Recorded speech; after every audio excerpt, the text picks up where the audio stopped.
Creative কম্পিউটারের পক্ষ থেকে শুভেচ্ছা। প্রিয় শিক্ষার্থী, অনেক সময় আমাদের একটি ছবিকে আপনার জেপিজি টু পিএনজি অথবা পিএনজি টু জেপিজি ফরম্যাটে কনভার্ট করার প্রয়োজন হয়।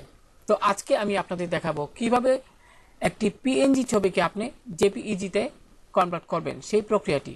তো প্রিয় শিক্ষার্থী, এজন্য আপনাকে অবশ্যই অনলাইনে অ্যাক্টিভ থাকতে হবে এবং অনলাইনে অ্যাক্টিভ থাকা অবস্থায় আপনি এই ওয়েবসাইটটিতে আসবেন। আমি ভিডিও ডেসক্রিপশনে এই ওয়েবসাইটটির লিঙ্ক দিয়ে দেবো, আপনারা সেখান থেকে এই ওয়েবসাইটটিতে চলে আসতে পারবেন। যাই হোক প্রিয় শিক্ষার্থী, আপনি যখন এই ওয়েবসাইটটিতে আসবেন তখন এরকমভাবে একটি ইন্টারফেস দেখতে পাবেন যেখানে লেখা আছে জেপিইজি টু পিএনজি। তো আমরা যেহেতু চাচ্ছি পিএনজি টু জেপিজি ফরম্যাট করতে, সেক্ষেত্রে আপনি পিএনজি টু জেপিজি এটিতে ক্লিক করুন। এখানে ডিফল্ট হিসেবে কিন্তু আপনি জেপিইজি টু পিএনজি এটি সিলেক্ট করা অবস্থায় থাকবে। তো আপনি এখানে পিএনজি টু জেপিজি এখানে ক্লিক করুন।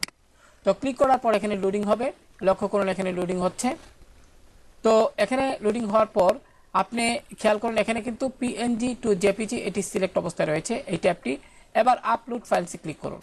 তো মনে করি আপনি যে ফাইলটি কনভার্ট করবেন সেটি ডেস্কটপে রেখেছেন আপনার কম্পিউটারে, সেক্ষেত্রে ডেস্কটপ সিলেক্ট করুন এখান থেকে। তারপর যেখানে ফাইলটি রেখেছেন, মনে করি আপনি এই ছবিটি আপনি কনভার্ট করতে চান, অর্থাৎ এটি বর্তমানে পিএনজি অবস্থায় রয়েছে পিএনজি ফরম্যাটে। আমি যদি এখানে রাইট বাটন ক্লিক করে প্রপার্টিসে যাই, লক্ষ্য করুন এখানে কিন্তু আপনার টাইপ অফ ফাইল পিএনজি লেখাটি দেখতে পাচ্ছেন। প্রিয় শিক্ষার্থী, যাই হোক এটি সিলেক্ট অবস্থায় আপনি ওপেনে ক্লিক করুন। ওপেনে ক্লিক করার সাথে সাথে কিন্তু আপনার এটি আপলোডিং হবে। লক্ষ্য করুন এখানে আপলোডিং লেখাটি দেখতে পাচ্ছেন এবং এখানে নিচে আপনার সেই প্রক্রিয়াটিও আপনারা দেখতে পাচ্ছেন। তো আপলোডিং যে প্রক্রিয়াটি এটি শেষ হওয়ার সাথে সাথে কিন্তু আপনার এটি কনভার্ট হয়ে যাবে, জেপিজিতে কনভার্ট প্রক্রিয়া দেখাবে এবং এটি কতটুকু সময়ে লাগবে পিএনজি থেকে জেপিজিতে কনভার্ট হতে সেটি নির্ভর করে ফাইল সাইজের উপর। যাই হোক, যখন কনভার্ট হয়ে যাবে এখানে আপনি ডাউনলোডে ক্লিক করুন। এখানে ডাউনলোডে ক্লিক করার সাথে সাথে কিন্তু প্রিয় শিক্ষার্থী লক্ষ্য করুন এখানে কিন্তু ছবিটি এখানে ডাউনলোড হচ্ছে, লক্ষ্য করুন এখানে দেখাচ্ছে। তো আপনি যদি মজিলা অর্থাৎ ফায়ারফক্স দিয়ে এই প্রক্রিয়াটি নির্দেশনা দেন তাহলে উপরের দিকে এটি দেখাবে। আমি যেহেতু ক্রম দিয়ে এই নির্দেশনাটি দিচ্ছি তাই নিচের দিকে দেখাচ্ছে। যাই হোক, আমার এখানে ডাউনলোড হয়ে গেছে।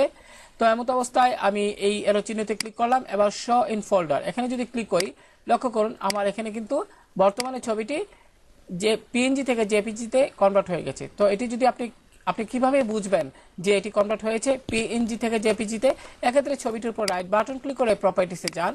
সেক্ষেত্রে আপনি লক্ষ্য করুন এখানে কিন্তু টাইপ অফ ফাইল জেপিজি লেখাটি আপনারা অর্থাৎ এর এক্সটেনশনটি দেখতে পাচ্ছেন। যাই হোক প্রিয় শিক্ষার্থী, আশা করি যারা এরকম চাচ্ছেন তাদের ক্ষেত্রে আজকের এই টিউটোরিয়ালটি খুবই সহায়ক হবে।